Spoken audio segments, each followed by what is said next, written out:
Hello and welcome to Lloyd's Q-Sort tool for teaching. I'm Lloyd Rieber, and the purpose of this short video is to give instructors a little tour of the web portal. The first thing you need to do is go to the Lloyd's Q-Sort tool for teaching homepage, which is simply nowhereroad.com/qsort, and that's where I am right now. And you would scroll on down. And if you have not yet requested an instructor account, there's the link to do so. But the purpose of this video is to show instructors who already have an account how to use the web portal. So let me go and click here to log in.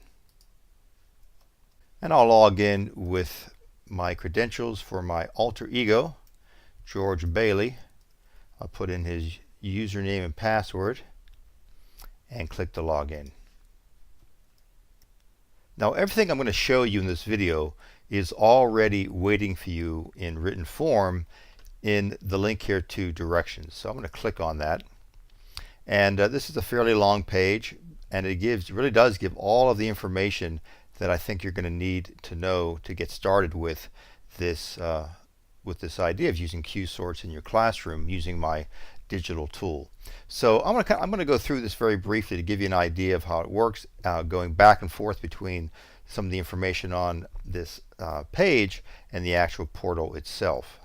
And really, to begin, I think it is important to understand the big picture. So let me bring up a little larger version of this graphic that you see in front of you. And I think you'll find this graphic to be very useful later on once you really get a sense of how everything is working, because it really does show visually all the parts to my tool and how it interacts with the online database. So you can see also that there are some steps there that are numbered 1, 2, 3, 4, 5, and each of those steps is described in detail on this web page. So really the first thing is that the user has to go and get my my app, my Lloyd's Q-Sort tool app. It is a app that runs on both Macintosh and Windows. They need to download it, and that's shown there in orange. And after they get that installed, they need a code in order to get a Q-Sort activity. And you as the instructor, as you define Q-Sort activities, you'll be identifying codes or creating codes for each of those. You would have to give those codes to your students. And on the home page for my Q-Sort tool, there's several public Q-Sorts that you might want to check out just to get a sense of how they work.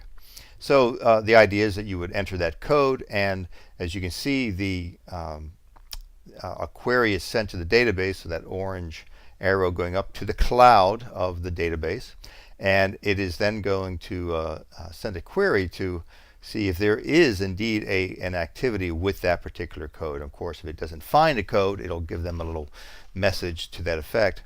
But if it does find the activity, it will download all the information about that activity into the Q-Sort tool.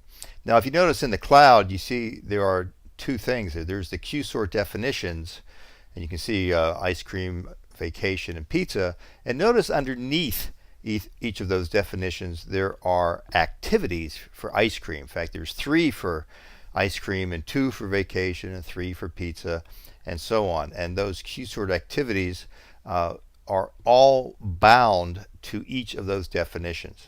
And I'm going to come back to this idea, but there are definitions and there are activities. And the activities are bound to the definitions. So they would do the Q-Sort tool. Using the Q-Sort tool, they would actually do the Q-Sort. They would hit eventually the submit button, and again the orange arrow to the right goes up and puts their response also into the database. Now my tool also does an analysis. So using the app again, a student can go in and click on one of their completed Q-Sorts and be reminded of what their Q-Sort response was, but they can also download all of the responses from the group, the other people of the group who have completed the activity. I think the hardest thing for new instructors to this website to understand is the difference between Q-Sort definitions and Q-Sort activities. And I really believe once you understand this difference, the rest of this website is going to seem pretty easy to use. So let's go over some key ideas or differences between definitions and activities. Well, the first thing is that creating or copying a Q-sort definition always comes first. You can't have an activity until you first have a definition. And a Q-sort definition really does contain the meat of the Q-sort. And by this I mean all of the main information that is going to go into the Q-sort. And probably the most obvious thing is going to be the list of statements that comprise the Q-sort. Once you create an activity is going to be linked or bound to a single Q-sort definition. Now you can create as many activities as you want for a single definition, but you're always going to have just simply one definition and then as many activities that you want to create for that particular definition. So these are the essential principles to show the difference between a definition and an activity. Now, it's an imperfect metaphor, but it might be one that might help you to commit this to memory. If you can imagine the definition being the parent and the activities being the children of the definition. So you can only have the, well, in this case, the one parent, but you can have as many children as you want. They're all linked or bound to the definition. One other really important thing is each and every Q-sort activity must have its own unique student code. And as of right now, the website does not auto-generate unique codes.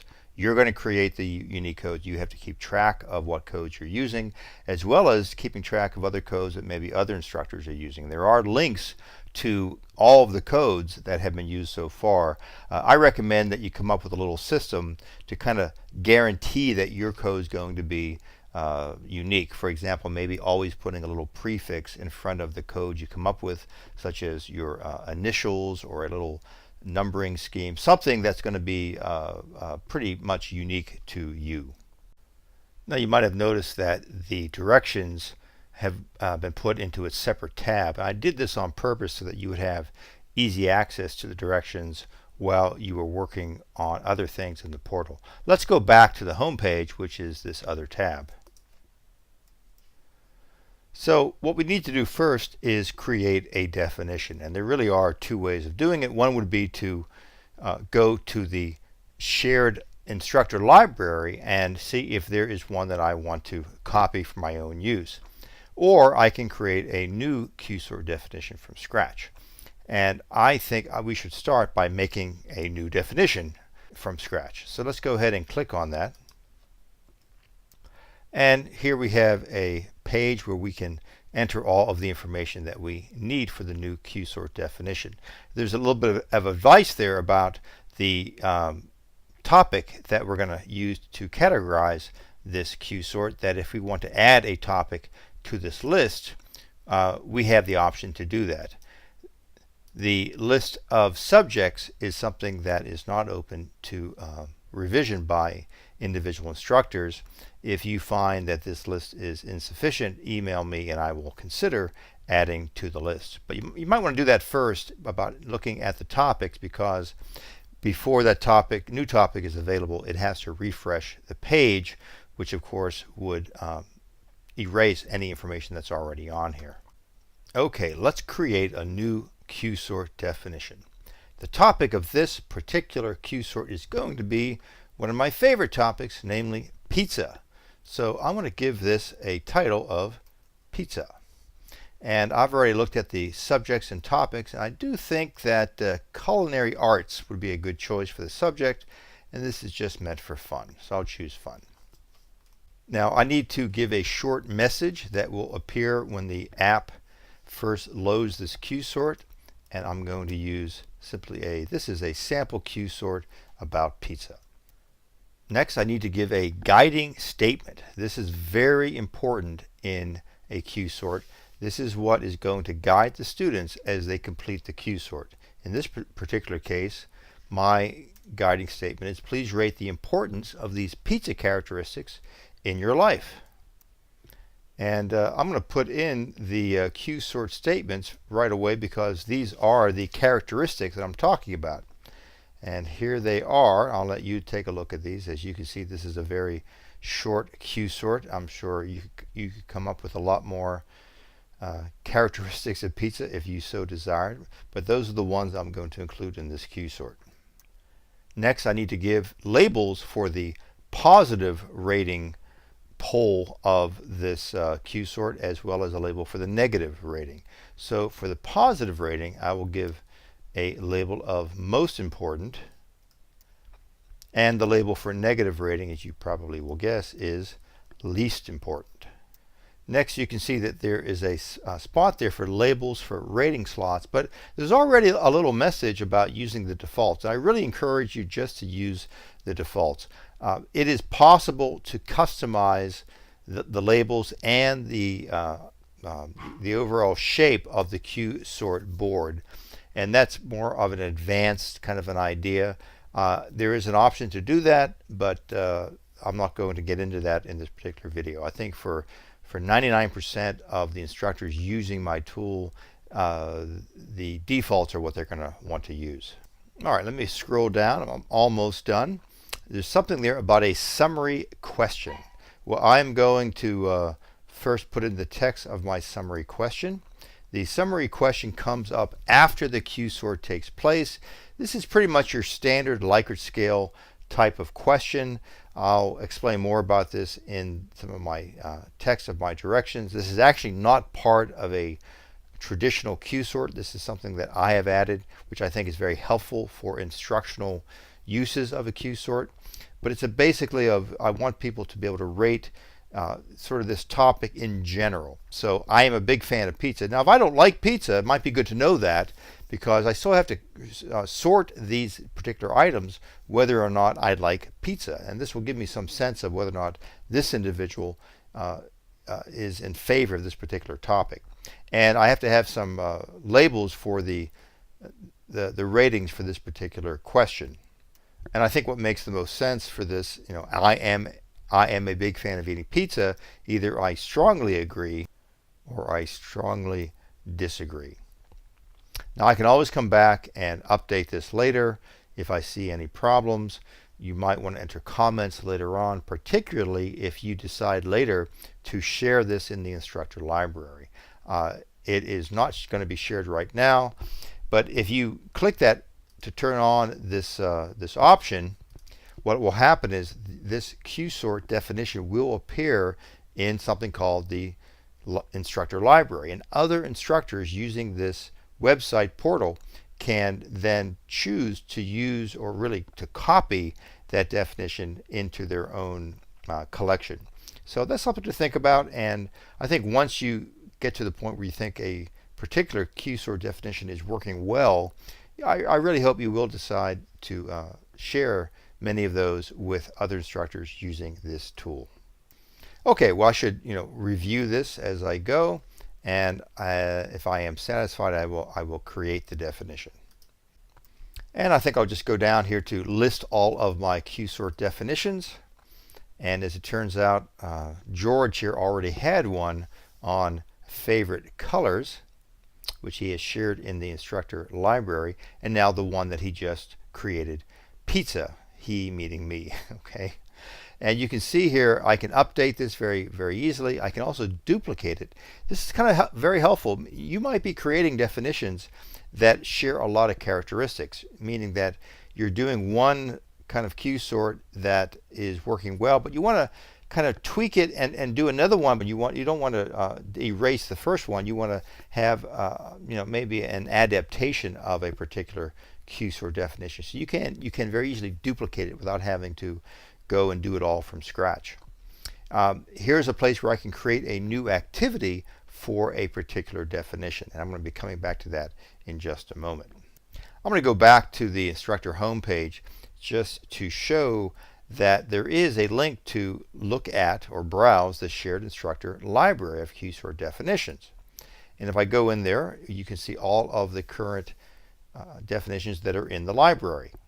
It's not a very long list at this point. We're just getting started with the project, but I hope over the coming weeks and months that this list will grow quite a bit as we take a look and get into this project.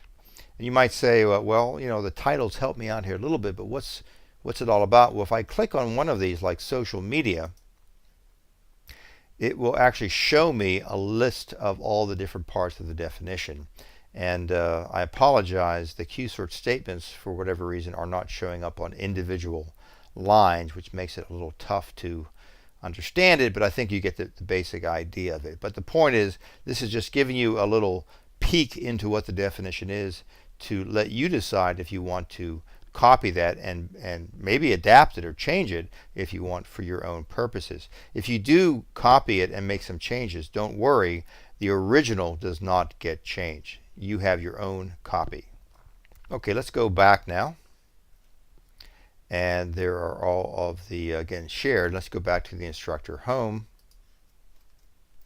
Okay, so we now have a definition that we've created for a Q-sort on pizza. Well, that was step one. Step two, now we need to create an activity. So where do I do that? Well, you can see here under list all of your Q-sort definitions, which we've already looked at. It gives me a little hint, and this is the place to add a new activity for a given definition. So let me go ahead and go back to my list of Q-sort definitions, and I'll do one for pizza, and what I will do is create a new activity. Now, this particular screen is not very long at all. In fact, it really is quite short, and the critical thing here is the Q code for the activity. As you recall, the Q code for every single activity must be unique. Now, the obvious code for this might be pizza, but if somebody else were to copy the definition, I want to make sure we don't have any conflicts. So I'm going to use that advice. I'm going to use GB as a little prefix and then type pizza. There's the activity title again. It pulled it from the definition. The short message is being pulled from the definition. Now, the short message is something you can change for every activity. So maybe you want to customize this very short message for one class. It might be your Econ 101 in the morning, and you want to have a little different message for your Econ 102 class in the afternoon. So that's the one thing you can change from the definition. But everything else is going to be pulled from the definition itself. I should tell you, I'm going to click on active, and that's a good idea. As of right now, all activities and Q-sort definitions are active by default. I have not yet put in the code in order to have you turn that off and on. And this also goes with this show the final summary question. If you recall, it was about I'm a big fan of pizza. That is always being shown right now, whether or not this is on or off, but that will change in the weeks and months to come. Okay, let me create the activity. All right, so let's see if it's there. Let's go and list all my Q-sort activities. And there's quite a few. As you can see, I was doing some testing with my alter ego, George Bailey. But there's the one on pizza that I just made, GB Pizza. Of course, I can update it if I want. I can duplicate it if I want to make a slight change. Maybe, again, make a little change between the, or just have a different activity that is exactly the same, but I want to do do the Q-sort with two different groups, and I want to have the data be separate.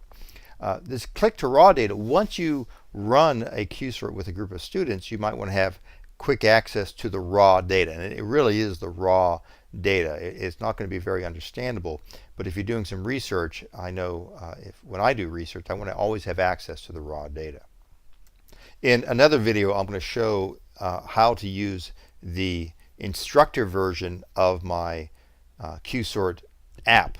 I actually have in my app the opportunity for instructors to run analyses that look just like the analysis that the student runs, but you don't have to actually do the Q-sort. Students have to do the Q-sort first before they can run an analysis, but that is not sufficient for an instructor. So don't confuse the raw data with the analysis. I think it's also helpful to notice that, let me go back to the instructor home. If I go back to my list of all my Q-sort definitions, I can also see which are the activities that are currently linked to that definition, and that's really helpful. So for example, I'll go ahead and click on the linked activities link, and I see I only have one so far for that particular definition. I can actually go and edit the definition at that point if I needed to.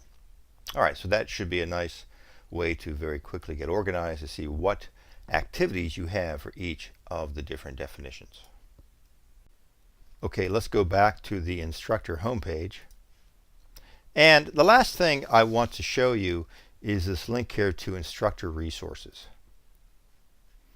And this is a page that will grow as time goes on, and I hope to make it a list of some really valuable resources. First of all, you can see here that I have a link here to the instructor version of the QSort tool that I was referring to a few minutes ago. And I really encourage all instructors to download and use this version of the app. It is identical to the student version, except it gives you more options. For example, you can complete a QSort in the instructor mode without your data being uploaded to the database, which is really helpful when you want to demonstrate a QSort to a group of students, but you do not want your data of you doing the QSort to be included in the database. On the other hand, maybe you do, and you can turn off the instructor mode and simply complete the QSort yourself, just like the students do. But as I mentioned, you could also jump to analyses in any QSort that you've run for students so that you can use that in your debriefing with students. I also give you a link to a website which I think is a very important place to go and consult if you want to learn more about Q methodology. This is the official website. It's qmethod.org, and I went ahead and put on this page a link to a YouTube video that they have made that gives you a nice brief introduction to what a QSort is. And if you go down, there's not much left there, but I do have some demos that, well, one in particular where I give students a demonstration of how to use my QSort tool, which you might find helpful. Please feel free to use that. I'm going to be updating this page to put a link to the video I'm making right now. As you can see, I haven't done that yet. And I'm going to be adding videos to this in the days and weeks to come. I think the most important one I need to make next is a demonstration of how my QSort tool does an analysis. So be looking for that in the days to come. I'll also be sharing some sample files that you might find really helpful. So for example, I have some PowerPoints that I'm going to be going through and sharing some of the key slides that you might like to copy and adapt for use in your own classes that explains things, and also some email text that I think you may want to use if you're teaching an online class or just want to use email to communicate with students what exactly they're about to do in this QSort tool. Okay, let me go back up to the top and go back to the instructor homepage. Well, I hope this little introductory video has been helpful, and I look forward to working with you as we explore how to use QSorts in our instruction.